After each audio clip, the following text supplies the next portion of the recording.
আসসালামু আলাইকুম everyone, welcome back to my channel. আশা করি আপনারা সকল ভালো আছেন। আজকের টিউটোরিয়ালটা হইল গিয়ে আমার কাকরুল ভাজি। কাকরুল ভাজি অবশ্য সকলেও জানেন, আর হয়তো কেউ কিবা এখনও চিনেন না। যারা চিনেন না তারা লাগিও আমার এই ভিডিওটা। আশা করি আপনারা ভালো পাইবা। কাকরুল ভাজি করা লাগিয়ে আমি ওলা 10-12টা কাকরুলটা নিছি। আমি নিয়ে ওলা মাছানে দিয়ে চাকি চাকি করিয়া ও কাকরুলের বিচিগুণ আমি বাখরিয়া ফেলাই দিছি। ফেলাইয়া অনেক ওলা আমি ছোটো ছোটো করে কাটি দিলাম। এখন আমি একটা পানের মাঝে 3 টেবিল চামচ তেল নিছি, আর এখানে আমি কাটিয়া রাখছি কাঁচামরিচ, বাখর পাতা, তেজপাতা আর পেঁয়াজ।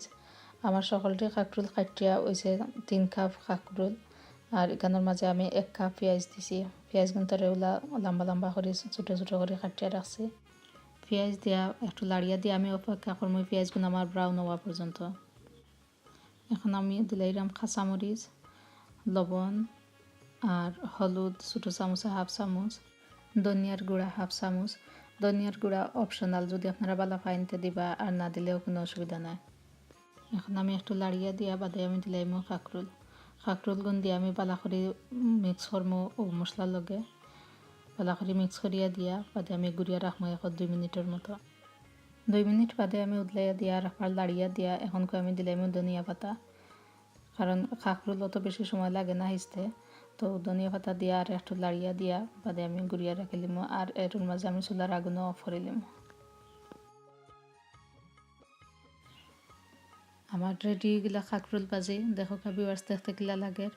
আমার কাছে তো খুবই মজা হয়েছে আমার কাকরুল ভাজি। আপনারা ওলা আমার দিন বানাইয়া দেখবা। যদি আমার রেসিপি বেলা পাইয়া থাকুন, প্লিজ আমার চ্যানেলে লাইক দিবা, শেয়ার করবা, আনসাবস্ক্রাইব করবা। আর যদি কোনো প্রশ্ন থাকে অবশ্যই আমার কমেন্ট করিয়া জানাইবা। থ্যাংক ইউ এভরিওয়ান, অত সময় আমার লগে থাকা লাগি। আসসালামু আলাইকুম।